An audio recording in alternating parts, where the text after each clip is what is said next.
교재는 3282페이지.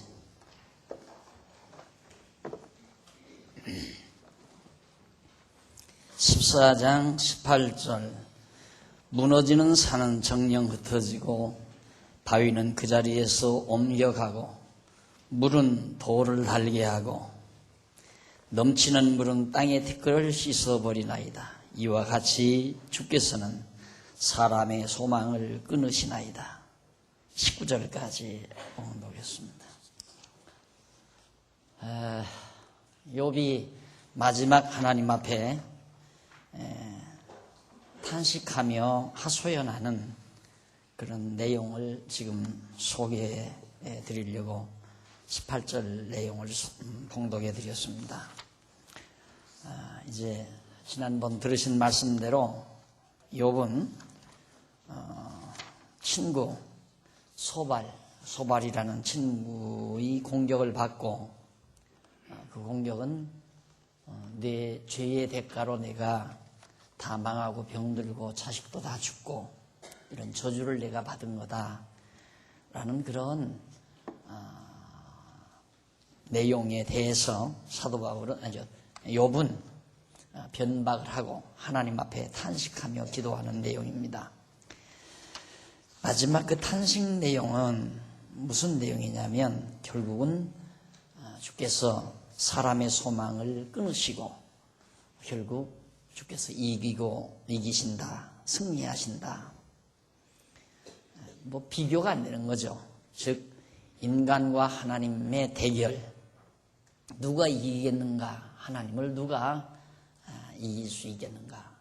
하나님께서 소망을 끊어버리면 누구도 소망을 가질 수가 없다.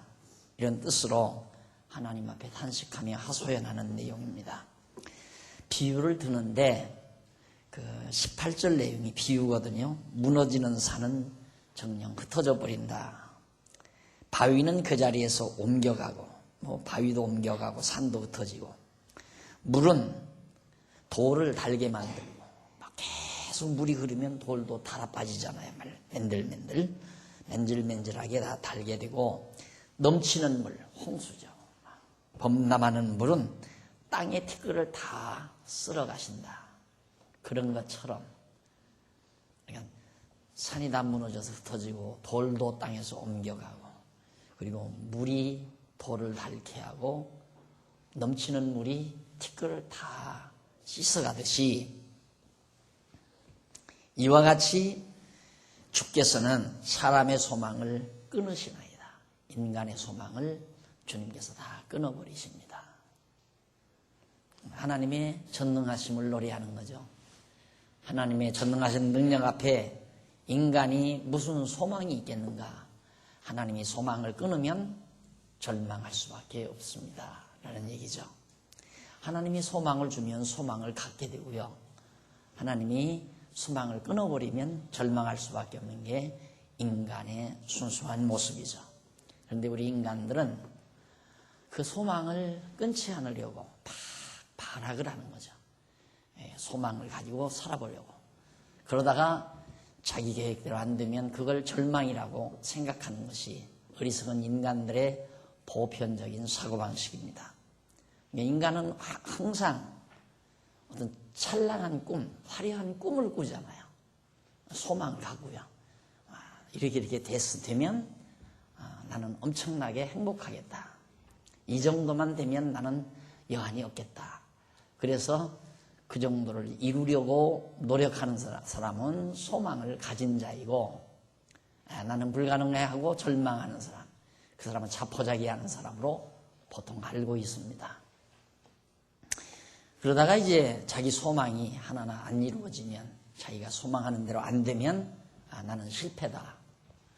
전혀 하나님 보시기에는 실패자가 없는데 엄밀한 의미에서 하나님의 백성에게는 실패란 존재하지 않죠. 그런데 인간들은 하나님을 모르는 지혜가 없는 자들은 중간중간 살아가면서 좌절하고 실패했다고 결정을 내리고 그리고 혼자서 절망에 울고 그런 것이 인간의 우매한 모습입니다. 그런데 욥은 하나님께서 내 소망을 다 끊어버렸습니다. 무슨 소망이 뭡니까? 아들들 낳아서 돈 많잖았어요. 욥이 돈 엄청나게 많았거든요. 큰 자라는 말은 거부라는 뜻입니다. 엄청나게 큰 거부였어요. 그런데다가 자녀들도 많잖았어요. 자녀들도 많고 정말 하나님도 잘 경외하고 인간의 소망이란 다른 거 있어요. 자녀들 낳아서 큰 돈 벌어가지고 자녀들 다 물려줘서 자녀들이 편안하게 우리 어머니 아버지 고맙습니다 하고 생각하면서 그렇게 세상을 살아가는 것, 그게 이제 인간적인 소망이죠. 그래서 따지고 보면 인간들은 보통 모든 소망을 자식에게 둡니다. 모든 소망을. 그러다 보니까 자식이 없는 사람은 삶이 치열하지 않아요. 일단 자식이 생기게 되면 그 다음부터 아주 치열해집니다. 친구 만나면 밥도 잘 사고 차도 잘 사던 사람이 자식을 봐서 아버지가 됐다. 꽁생원이 됩니다. 차값도 잘 안 내려고 하고 밥값도 잘 안 내려고 하고 그리고 살살 돈 들어가는 데는 빠지게 되고 이게 이제 왜? 자식을 위해서 이제 살아야 되니까. 그래서 온 소망을 자식에게 두는데 하나님께서는 자기 인간 욥의 소망을 다 끊어버렸습니다. 주께서 사람을 영영히 이기셔서 떠나게 하시며 그의 얼굴빛을 변하게 하시고 쫓아 보내시오니 사람을 영영히 이기셔서 주께서 인간을 다 이겼다는 말, 덮쳤다는 얘기죠. 영영히 제압을 해서 떠나게 했다, 죽게 했다 이 말이에요. 죽어버리게 했다. 그리고 그 얼굴빛을 변하게 하시고 쫓아 보내버렸다. 인간을 하나님 앞에서 다 내쫓아 버렸다. 그러다 보니까 결국은 죽었다 그 말이죠. 죽게 하셨다 하나님께서.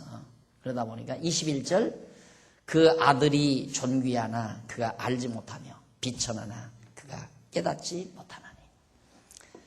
소망을 자식에게 두고 살았는데 하나님께서 이렇게 절망적으로 소망을 끊어버리시니까 설령 자식이 있다 하더라도 자식이 잘 돼도 잘 되는지도 모르고 비천하게 돼도 비천한지도 모르는 그런 처지가 될 수밖에 없는 것이 인간이다 라는 얘기입니다. 그러니까 사실 욥은 자식은 다 죽었죠. 그렇게 많았던 돈도 다 없어져 버리고 다 도둑 맞아 버리고 강탈당해 버리고요. 그리고 자기 몸에 병도 들어버리고 사랑하는 아내도 저주하고 떠나버리고 호롤단신 아주 비참하게 돼버렸습니다. 그런 자기 모습을 하나님 앞에 한탄하며 하소연하는 것이 바로 이 부분의 내용입니다. 이제 내가 자식이 있다 한들 나를 죽여버리시면 내 자식이 잘 사는 걸 내가 알 거며 비천하게 된들 비천한 모습을 내가 알게 뭡니까 이 말이에요. 쉽게 말하면. 그러면서 오직 자기의 살이 아프고 자기의 마음이 슬픔뿐입니다. 지금 현실은 내가 굉장히 마음이 아프고 살이 아프다. 온 몸에 헌대가 났으니까 만신창이가 됐으니까 얼마나 쓰리고 아프고 고통스러웠겠습니까? 그것만이 온통 자기 다라 이거죠. 욥의 현실은 쑤시고 아프고 애리고 마음의 그 안타까운 모습, 잃어버린 재산, 죽어버린 자식, 떠나버린 아내 하나 위로받을 길이 없는 것이 욥의 처절한 모습이었습니다. 그리고 현실은 육체적으로는 굉장히 쓰리고 아프고 마음으로는 그런 정말 이기기 어려운, 견디기 어려운 아픔들이 마음속 깊이 찾아드는 자신의 모습을 하나님 앞에 하소연하며 기도한 것이 바로 지금 마지막 22절까지 나와 있습니다. 자, 이제 대충 우리가 살펴본 대로 소발과의 토론은 역시 또 욥의 승리로 끝납니다. 소발은 선조들의 말에 의해서 선조들이 왜 어른들이 전해주지 않아요? 가문의 어떤 그 가훈처럼 야 사람들과 원수 맺지 말아라. 절대 사람들과 원수 맺지 말라. 어른들이 그런 말 들어 자식들에게 하잖아요. 그런 어른들, 선조들의 말을 근거로 해서 지금 소발이 욥을 공격한 거거든요. 욥아, 너도 아다시피 선조들이 죄지면 벌 받는다고 그러지 않았느냐. 그러니까 네가 엄청난 그런 벌을 받은 것은 죄 안 짓고야 그럴 리가 있느냐. 네가 죄가 많아서 그런 하나님에게 저주를 받은 거니까 이제라도 하나님께 돌아서라라고 소발이 그렇게 이제 욥을 공격했는데 욥은 무슨 소리냐. 하나님의 뜻 가운데서 자기는 고난을 당한 거다. 내가 죄를 져서 죄값으로 당한 것이 아니라 하나님이 정하신 뜻에 따라서 내가 이런 고난을 당한 것이다. 그러면 이 세상에 죄 없는 자가 누구냐? 죄 졌으면 나처럼 다 이렇게 망해야 되지 않느냐? 나도 죄인이고 너희들은 그러면 의인이냐 이거예요. 너희들도 죄인 아니냐? 그렇다면 왜 너희들에게는 그 저주가 안 내리고 하필이면 나에게만 이 죄의 대가로 저주가 임한다는 얘기냐? 합리적인 얘기 아니에요. 맞는 얘기 아니에요. 욥이. 그 말에 소발이 할 말을 잊어버린 거죠. 그래서 이제 급기야는 친구들에게 당한 아픔도 있고 그래서 하나님 앞에 기도하면서 원통함을 하나님 앞에 하소연하면서 기도한 것이 22절까지의 내용이었습니다. 이런 내용들은 여러분들 83페이지 중간쯤 보시면 거기 나옵니다만은 이는 여호와의 전능성에 대한 찬양이라고 그랬어요. 여호와의 전능성에 대한 찬양. 전능,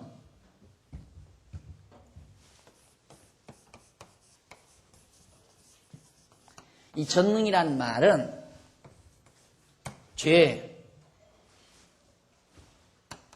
의라고 하신다. 죄값으로도 망하게 해요. 하나님께서. 의로운 자도 망하게 하시고 죄인도 흥하게 하시고 의로운 자도 흥하게 하시고 이게 마음대로 하신다. 그게 전능성이라 이 말이에요. 예. 전능하시다고 하는 전능이라는 그 의미를 우리가 이런 개념으로 반드시 이해를 해야 된다. 하나님은 죄인도 망하게 하고 또 때로는 흥하게도 하고 의인도 망하게도 하고 또 때로는 흥하게도 하고 그렇다 이 말이에요. 그러니까 보세요. 불의의 권세, 타락한 이방 권세, 아수르나 바빌로니아나 메데 파사나 페르시아나 헬라, 로마 등 이게 다 어두운 세상 권세 아니에요. 그들 다 흥하게 했죠. 엄청나게 흥하게 강대한 나라로 그걸 또 망하게 하잖아요. 바빌로니아나 아시리아나 페르시아나 헬라, 로마 같은 나라가 정말 흥할 때 하나님을 잘 경외하고 하나님을 섬겼기 때문에 그 제국들이 그렇게 흥했나? 아니라 이 말이에요. 하나님이 정하신 뜻을 따라서 흥하게 했어요. 했다가 나중에 다 망했잖아요.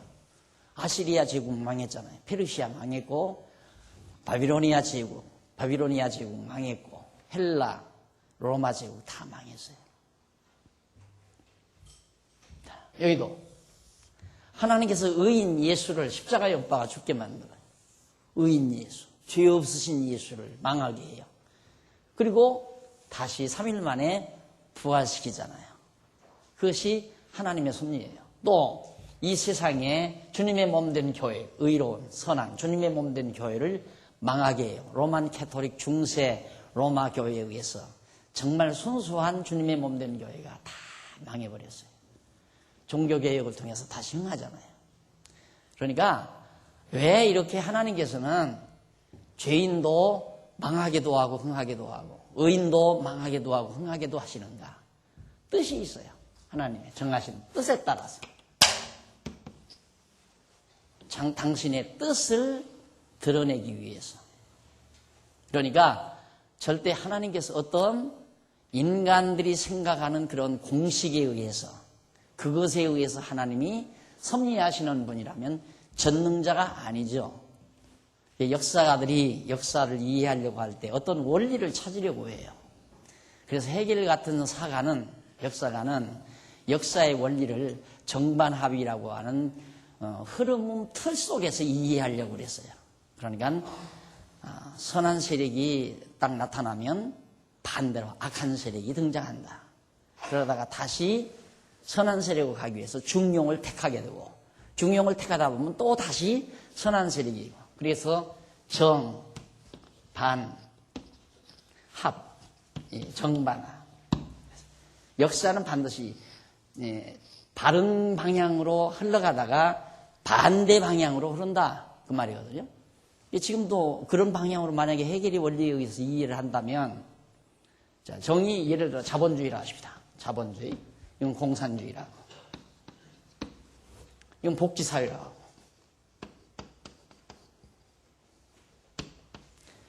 자, 자본주의.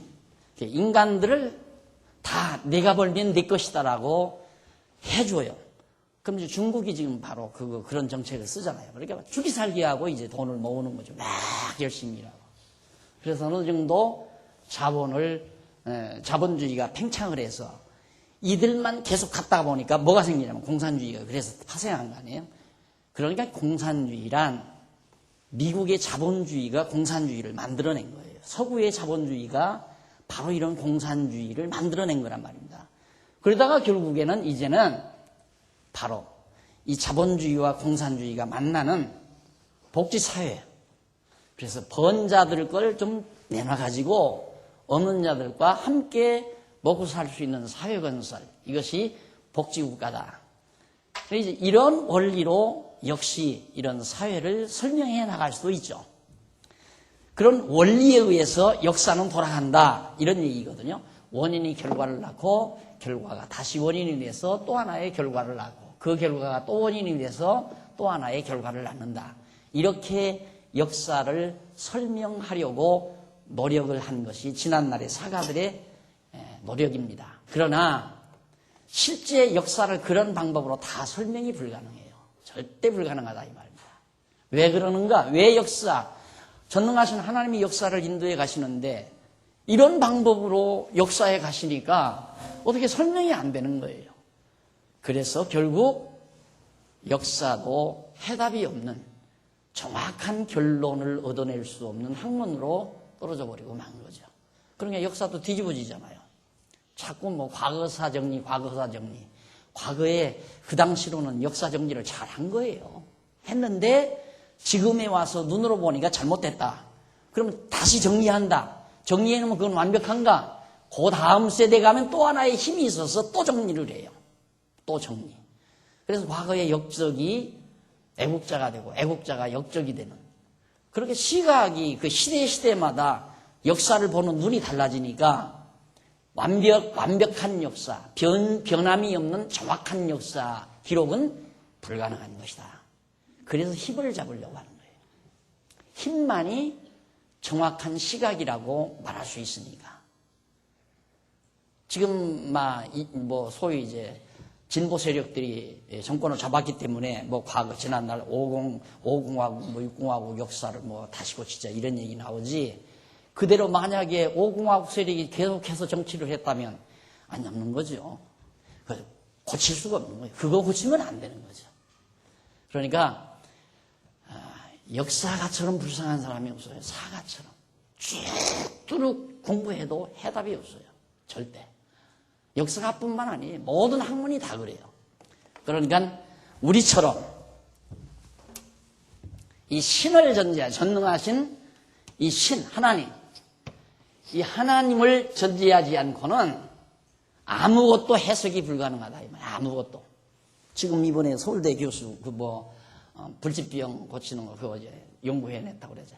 그 연구 개발한 게 아니라 개발한 게 아니에요. 발견한 거죠.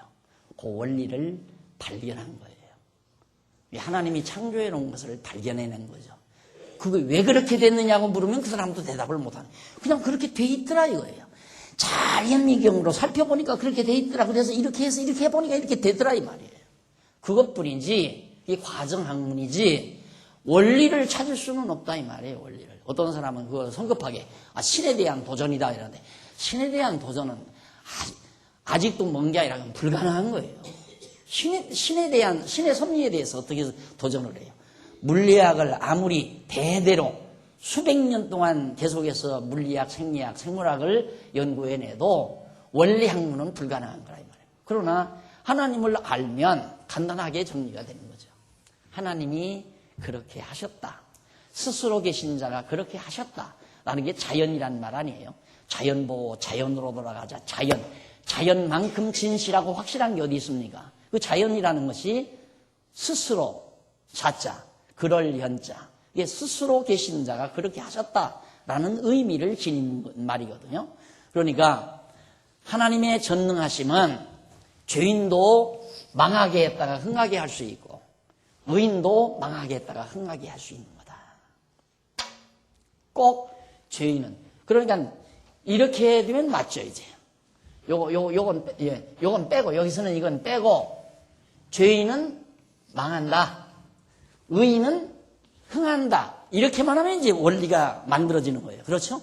현상적 원리가 만들어지는 거란 말입니다. 의인은 반드시 흥한다. 죄인은 반드시 망한다. 이렇게 요 부분만 보고 설명을 하면 그럴듯하게 맞아떨어지는 거예요. 그래서 부분 설명이라고 하는 건 사람을 돌게 만드는 거예요. 부분적 설명이란. 부분적 시각은 사람을 미치게 만드는 거예요. 종합적 시각, 전체적인 시각, 포괄적 시각. 이 시각이라야 해석이 가능하지. 이건 사람 죽이는 거 아니에요? 봐라, 의인은 흥하지 않더냐? 의인이 흥할 때 그 부분만을 크로즈업시켜서 그것만 강조해서 이걸 원리로 등용시키고, 봐라, 죄인은 망하지 않더냐? 요 부분만을 크로즈업시켜서 그걸 원리로 등장시키면 상선벌학이라는 말이 맞는 진리죠.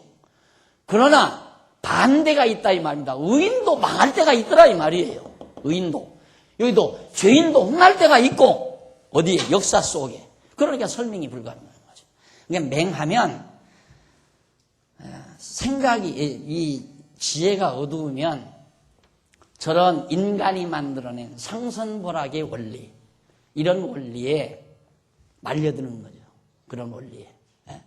그러니까 하나님의 전능성을 무시한 인간의 사고방식이 만들어낸 모든 논어나 공자맹자와 같은 그런 원리들은 사람을 완전히 쇠뇌시키는 결과를 가져오게 됩니다. 쇠뇌라고 하는 것은 다른 거 아니에요. 부분적 진리에 완전히 빠져들게 만드는 걸 쇠뇌라고 생각을 해요. 과정적인 이론에 빠져들게 만드는 거. 그걸 쇠뇌라고 생각해요. 사람을 포괄적으로 생각할 수 있는 이거 틀을 좀 만들어주고 시각을 열어줘야지. 너는 내 말만 들어라. 그래 모두 와놓고 계속 자기 말만, 자기 주장만 계속해서 해놔버리면 쇠뇌를 당하고 마는 거예요. 그래서 난 젊은이들한테 뭐든지 다 들으라. 다 듣고 다 배우고 다 알고 그런 상태에서 종합적 시각으로 평가하는 그런 설기가 반드시 필요하다라는 말을 자주 합니다마는 정말 욥이 하나님의 전능하심을 노래하는데 이런 모든 전능성에 대한 찬양을 욥이 했는데 이것은 바로 장차 의인 예수가 고난을 당하실 것에 대한 하나의 예표로서의 모형과 그림자였다라는 것을 기억을 하시면 되겠습니다. 자, 그 다음 이제 15장을 넘어갑니다. 15장 넘어가면 15장에는 두 번째 토론이 나와요. 두 번째란 말은 앞에서 욥의 세 명의 친구가 다 나왔죠. 소발, 빌닷, 그 다음 하나는 엘리바스, 소발, 빌닷, 소발. 이 세 명의 친구가 한 차례씩 욥을 와서 공격해가지고 첫 번째 토론이 끝난 거예요. 그 다음에 이제 두 번째 토론이 또 벌어졌는데 엘리바스가 가만히 처음에 나타나서 욥을 공격했다가 완전히 얻어 터지고 나서 반론을 받고 나서 열받았죠. 엘리바스가. 그런데다가 이제 바로 빌닷이 일어나서 이제 자기를 대변해서 공격을 했는데 그것도 빌닷도 욥을 갖다가 설득시키지 못했고 그 다음 마지막 소발도 설득을 못 시키니까 다시 엘리바스가 다시 도전했어요. 욥에게 나타나서 토론하는 내용이 15장에서부터 17장까지 나타납니다. 그럼 먼저 15장에는 엘리바스의 잘못된 변론이 나와요. 엘리바스의 잘못된 변론.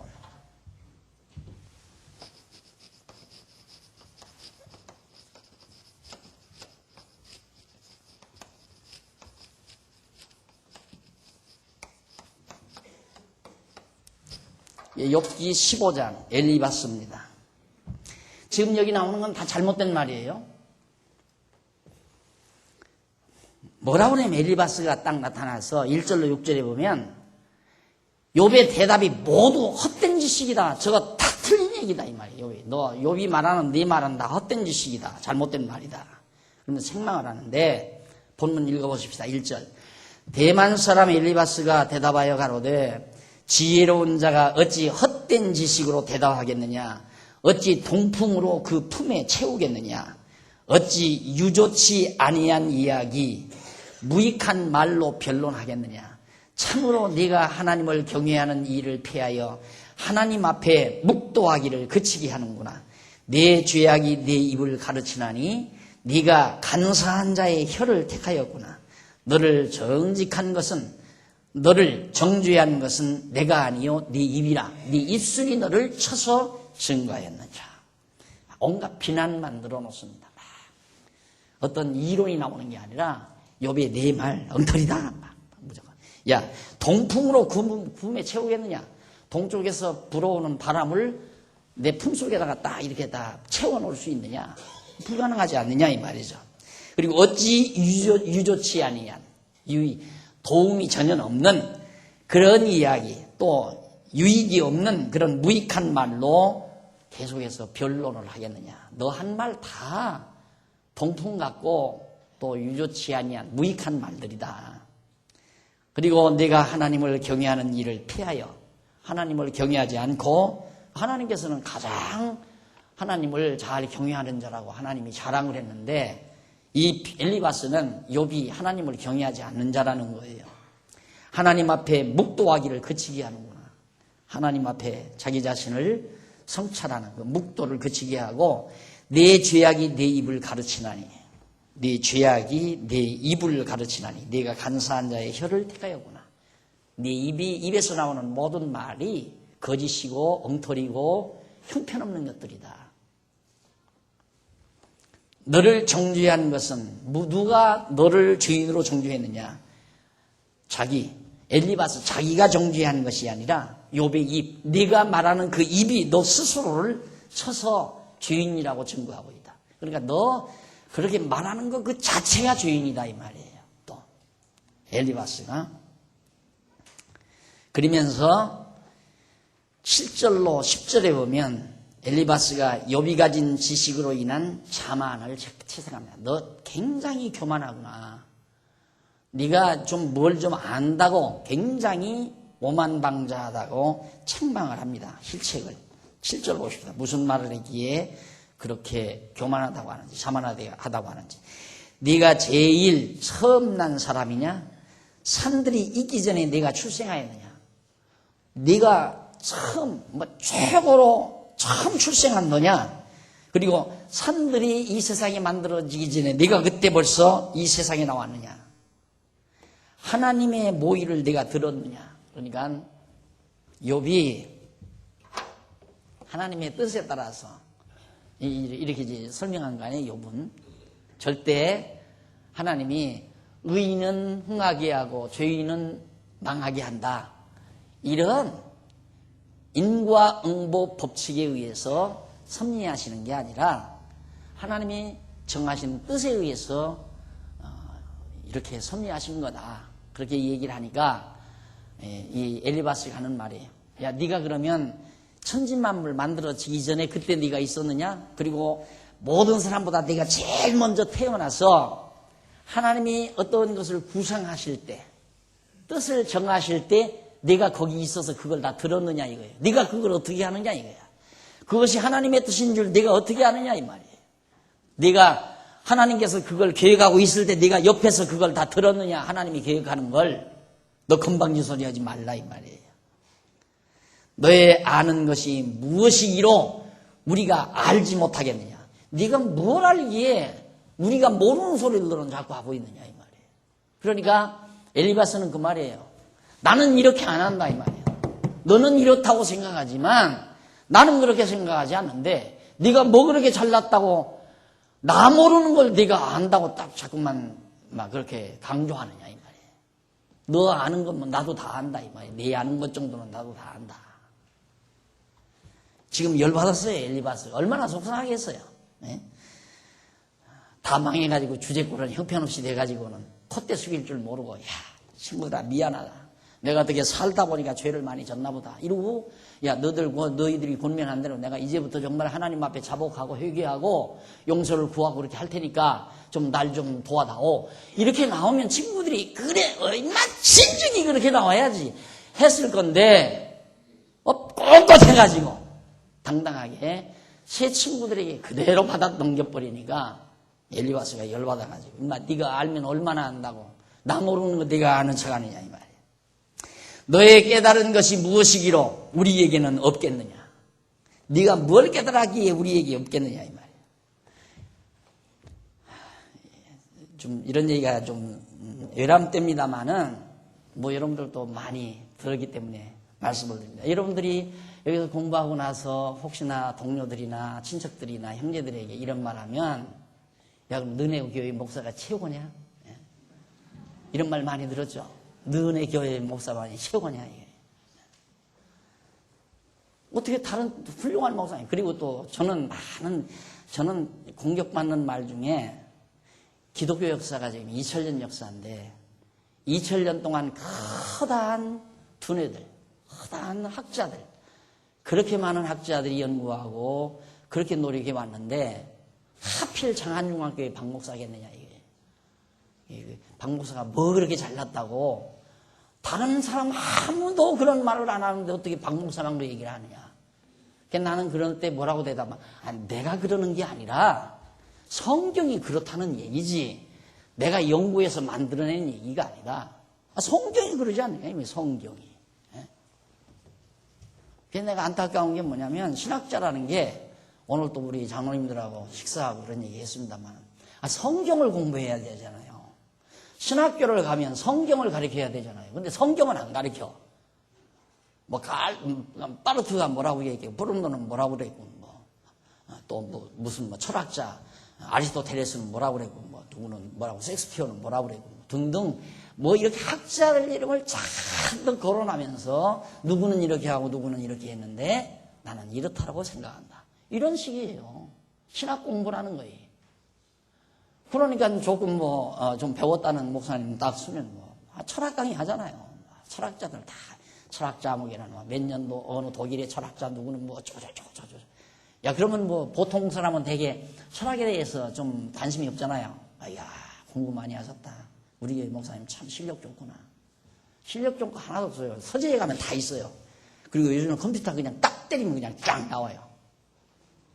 그것도 못하면 밥을 뭐하러 먹어요. 안 그래요? 그거는 실력이 있어서 그러는 게 아니라 할 말 없으니까 그 얘기를 하는 거예요. 성경 가리기도 바빠 죽겠는데 안 그래요? 성경에 있는 얘기하기도 바빠 죽겠는데 그리고 성경에 있는 얘기를 해야 철학자들이 한 얘기가 엉터리라는 걸 알게 되죠. 오랜만에 제가 강단을 양보하잖아요. 이번 수요일 날 제가 30년 목회에 강단 아무나 양보 안 하잖아요. 양보를 안 하는데 이번에 수요일 날 강단을 양보하는 그분이 교리신학자예요. 교리신학자. 조직신학자란 말입니다. 그러니까 조직신학이란 뭐냐면 철학적 논리에다가 단어만, 기독교 용어만 이렇게 바뀐 거예요. 그렇게 이론은 철학적 이론이랑 똑같아요. 그런데 이 교리신학자가 아니다 이 말이에요. 교리신학이 아니다. 성경으로 돌아가야 한다. 성경신학이 돼야 한다. 그리고 하나님 절대 주권. 이걸 강조한다고 그래서 그런 분 같으면 내가 한번 강단 양보하마. 그래서 이제 오시는 거란 말입니다. 그래서 여러분들도 한번 오셔서 들어보셔야 대학자들이 어떤 고민에 쌓여있나도 알게 되고 여러분들이 알고 있는 지식이 얼마나 참으로 순수하고 숭고한 아름다운 진리인가도 재확인할 수 있는 계기가 되기 때문에 꼭 한번 수요일 날 나와보시라고 당부를 드리는 겁니다. 자, 너희 깨달은 것이 무엇이기로 우리에게는 없겠느냐? 우리는 이런 거 전혀 들은 바 처음이다. 금시초문이다. 그 말이에요. 우리 중에는 머리가 세기도 하고 연로하기도 하여 네 부친보다 나이 많은 자가 있느니라. 그 말은 뭐예요? 나이로, 연조로 권위를 세우려고 하는 거예요. 야, 너 새파란 여봐. 너희 아버지보다도 지금 연로하신 그런 머리가 허연 학자가 우리 중에 있다, 이런 분들이. 그런데 그 어른들의 말 들어봐도 네 말 이건 나 엉터리다 이 말이에요. 그 어른들의 말 들어봐도. 그런데 뭐 잘났다고 네가 자꾸 짓거리느냐 이 말이에요. 자, 참 답답하죠? 너무너무 답답한 거예요. 자, 이래 놓고는 이제 그 다음 엘리바스가 11절로 16절에 오면 친구 엘리바스가 부정한 인간이 자만하지 못할 것을 주장합니다. 부정. 너 욥, 너는 정직하지 못하다. 부정하다 이 말이에요. 그러니까 너는 자만하지 못해. 자만하면 안 된다 이 말입니다. 절대 자만하지 말아라. 하나님의 위로와 내게 온유하게 하시는 말씀을 내가 어찌 작다 하느냐. 하나님의 위로 그리고 내게 온유하게 하시는 너를 긍휼과 자비로 대하시는 하나님을 내가 어찌 작게 여기느냐 이 말이에요. 네가 하나님 두려운 줄 알면 어디 그렇게 오만방자하게 함부로 짓거릴 수 있느냐 이런 뜻이죠. 어찌하여 내가 마음에 끌리며 내 눈을 번쩍여 내 영으로 하나님을 반대하고 내 입으로 말들을 내느냐. 하나님을 배반하면서 반대하면서 허튼 말을 자꾸 지어낸다 이거죠. 사람이 무엇이 한데 깨끗하겠느냐. 맞지요. 사람이 무엇이기에 깨끗해요. 그러니까 이 부분적으로 말을 들으면 참 맞아요. 근데 이 말을 왜 하는가? 사람이 어찌 깨끗하겠느냐? 이 말을 엘리바스가 하는 이유는 죄인은 망한다. 이 말을 합리화하기 위해서 부분적인 하나의 명제를 갖다가 근거로 삼아서 증거해 가는 겁니다. 그래서 이 논리라고 하는 건 말쟁이들 논리에 사람이 사고의 폭이 좁으면 10번도 말려들게 돼 있어요. 10번도. 그러니까 칼막스의 경제 이론에 말려드는 것도 그 이론 자체는 아주 매끄럽고 깨끗하다 이 말이에요. 그렇게 지성인들이 다 넘어가잖아요. 그 칼막스의 경제 이론에. 그럼 자본주의 이건 이제 뭐 가진 자들이 뭐 너무 좋아하니까 자본주의. 이것이 자본주의의 함정이 얼마나 많은데. 근데 마치 자본주의는 큰 대단한 진리인 것처럼 그렇게 받아들이지만. 그러니까 이게 전체적인 시각을 가지지 못하면 부분적인 이론에 그냥 말려든다. 생각해 보세요. 사람이 누가 의로우냐? 그러니까 욥 너 죄인이다 이 말이에요. 그럼 거기 함정이 있어요? 사람이 누가 의롭겠느냐? 이 말을 엘리바스가 하는 건 욥 네가 죄인이다라는 걸 합리화하기 위해서 그런 거, 정당화하기 위해서. 그럼 그쪽으로 말려들어요. 벌써 생각이 거기에서 지금 유골 난 거예요. 거기에서 안 넘어가려면 그러면 왜 욥만 죄인이냐? 사람이 죄인이면 너는 사람 아니냐? 엘리바스 너는 사람 아니냐? 너도 사람이니까 욥도 죄인이고 너도 죄인인데 똑같은 죄인인데 왜 욥은 망하고 너는 망하지 않느냐? 그렇게 말할 수 있어야 생각이 제대로 트인 사람 아니에요? 그런데 잘못하면 사람은 모두가 죄인이다. 고로 욥은 죄인이다. 따라서 망한 것은 죄 때문에 망했다. 맞다. 그 말이 얼마나 엉터리 같은 말인데요. 잘못된 말인데 3단 논법에 의한 논리를 전개하면 맞는 말이 돼요. 사람은 모두가 죄인이다. 따라서 욥은 죄인이다. 근데 욥이 망한 것은 죄 때문에 망했다. 맞잖아요. 그것 때문에 괴로웠던 거 아니에요. 우리가 정말 그런 것 때문에 우리가 신앙생활하면서 함정을 만나는 것도 그런 것 때문에 만나는 거거든요. 내가 무슨 죄가 이게 내가 무슨 큰 죄가 이게 이렇게 망하나? 하나님이 안 계신가 보다. 결국은 그렇게 들어갈 수밖에 없죠. 니체가 그 함정에 빠진 거 아니에요. 내가 늘 거듭 얘기하지만 어떻게 이 세상에 잔인한 민족이 망하지 않고 존속하느냐 이거야. 세계대전을 일으켜서 수십만 인간을 질식시켜서, 가스 질식시켜서 죽이는 그런 잔인무도한 족속이 어떻게 있다고 해서 당당하게 잘 먹고 잘 사느냐. 신이 있다면. 그러니까 그게 납득이 안 가니까 결국은 신을 부정해버리고 말잖아요.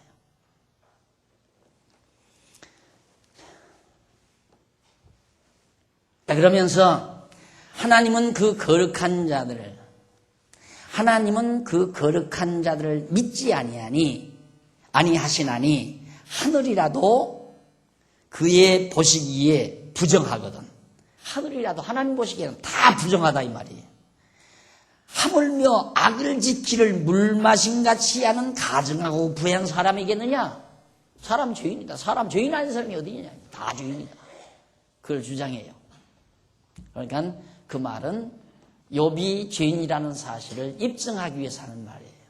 이게 전체적인 논리는 전혀 안 맞는 얘기지만 자칫 우리가 생각을 잘못하면 그 이론에 말려들고 나도 함정에 같이 빠져서 허위적이게 되는 거, 허위적거리게 된다. 그래서 사람이 쇠뇌당하는 건 순간이에요. 아차 놓치면 그냥 쇠뇌당하는 거예요.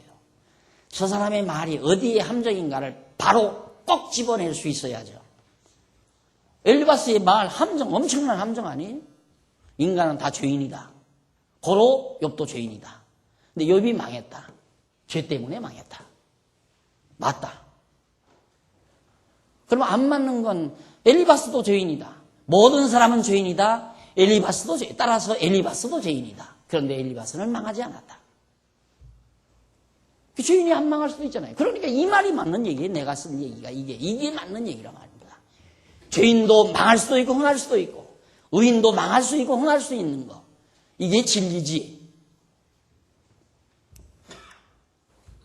그런데 계속 우리 선생님들, 한국교회 선생님들 강단에서 여러분 죄지면 망해요. 죄지면 망해요. 그러니까 죄 안 지려고 막. 그래서 제일 예수 잘못 믿으면요. 교회 잘못 다니면 사람이 적극적으로 소극적이 돼요. 이지하고서 그래. 적극적으로 소극적이 된단 말입니다. 왜? 이것도 죄인이고 저것도 죄인이고 이렇게 해도 죄인이고 저렇게 해도 죄인이고 그냥 은신을 못해가지고. 그래서 의인 되려고. 어떻게 내가 이렇게 하면 의인이 될 것 같아서 의인 되려고. 하나님이 의롭다고 해야 의인이에요. 욥도 하나님 보시기에 의롭다는 얘기지. 인간 그 자체를 놓으면 죄인 아닌 사람이 어디 있습니까? 다 죄인이지. 자, 이제 엘리바스가 그렇게 이론을 전개해 놓고 근거를 대하잖아요. 그렇죠?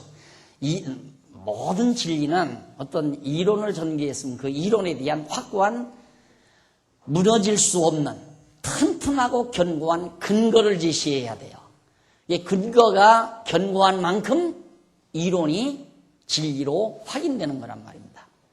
엘리바스는 근거를 대요. 근거가 뭔가 17절로 35절에 나오는데 엘리바스가 10조의 전에 내려오는 가설들이죠. 전에 내려오는 이야기들. 전설.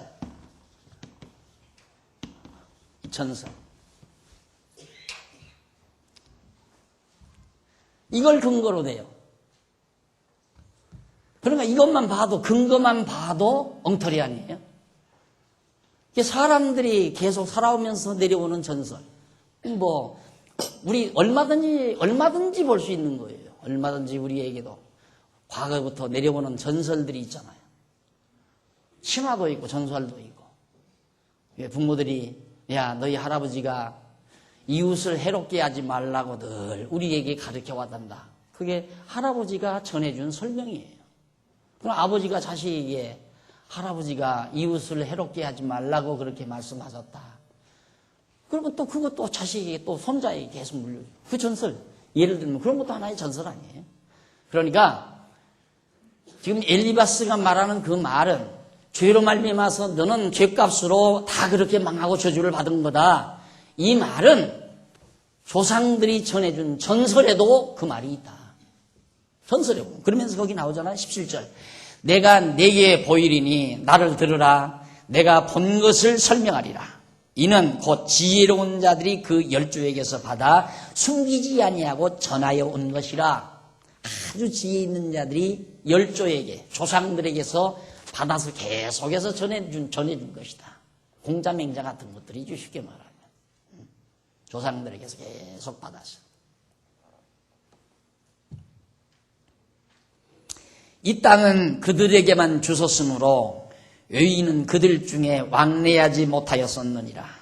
이 땅은 누구에게만? 바로 그 지혜로운 자들, 열조에게서 숨기지 않고 전하여 준 그 지혜로운 자들, 그들에게만 이 땅을 주었다. 의인들은 그들 중에 왕래하지 아니하였다. 그러니까 이 땅에 살되 과거 조상 때부터 계속 이 땅에서 우리가 살아왔다. 그리고 외인들의 어떤 영향을 받은 것도 아니다. 그러니까 외국 문화에 젖어서 변질된 게 없다 이 말이에요.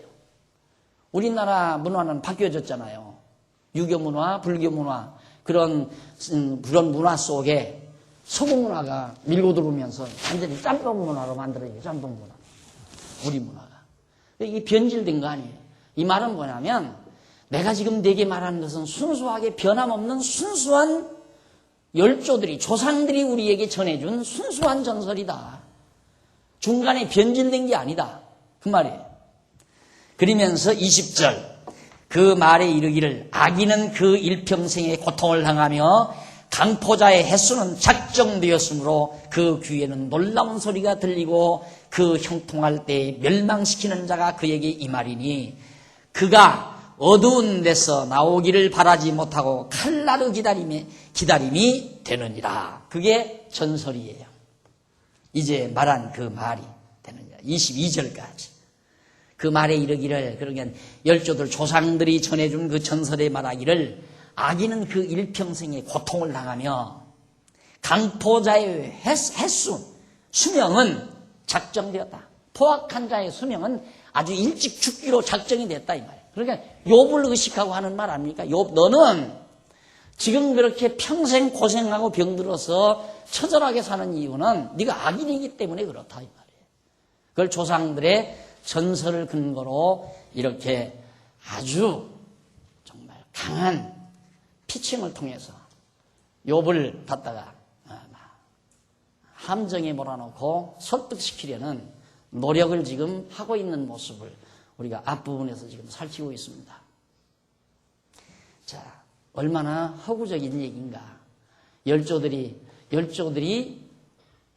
이 역사의 하나님 섭리의 원리를 그들이 깨닫고 한 게 아니라 부분적인 이 시각을 통해서 이걸 보는 거죠. 우리 주변에 그런 거 많잖아요. 야, 정말 못되게 굴더니만 망하는 사람 있잖아요. 그런데 못되게 굴어도 흥하는 사람도 있는 거거든요. 근데 그건 안 보여. 못되게 굴면 망한다 하면 그때 벌써 생각이 쫙 쪼그라들어서 못되게 안 굴어도 안 망하는 사람에 대한 생각은 잊어버리게 된다 이 말이에요. 예를 들면 11조 안 하면 망한다. 이거 건들면 안 되는데 또 건든다. 하도 거기에 많은 사람이 걸리니까 11조 안 하면 망한다. 그러니까 11조 안 하다 망한 사람이 11조 안에서 망한 건 아닌데 망하게 돼서 정하신 뜻에 따라 망하게 돼서 망한 건데 나는 11조 안에서 망했다. 그걸 나와서 간증을 하거나 그랬다 쓴다 이 말이에요. 그럼 그게 원리가 되는 거예요. 안 하면 망한다. 그런데 11조 안 하고도 거부가 된 사람이 천지예요. 세상 천지. 우리나라 재벌들이 다 11조 안 한 사람들이 다 재벌됐어요. 근데 그건 안 보인다 이 말이에요. 그러니까 얼마나 어리석은 말에 쇠뇌를 당한 거냐 이 말이에요. 지금 엘리바스가 말하는 근거가, 자기 이론의 근거가 이런 우매함 속에서 나오는 어리석은 말입니다. 자, 계속해서 다음 시간 엘리바스가 얼마나 우매하고 미련한 말로 욥을 설득시키려고 노력하는가를 다시 한번 살펴보도록 약속하고 오늘 강의 거기서 끝내도록 하십시다. 기도하십시다. 자비로우신 하나님 아버지, 모든 만사를 정하신 뜻 따라 어둡게도 하시고 밝게도 하시고 울게도 하시고 웃게도 하시고 흥하게도 하시고 망하게도 하시는 하나님의 전능하신 능력을 다시 한번 저희들이 찬양드립니다. 아버지 하나님, 그 전능자 앞에서 자신의 모습을 솔직히 바라볼 줄 아는 슬기와 지혜를 우리 모두에게 허락해 주시옵소서. 예수님의 이름으로 기도드립니다. 아멘.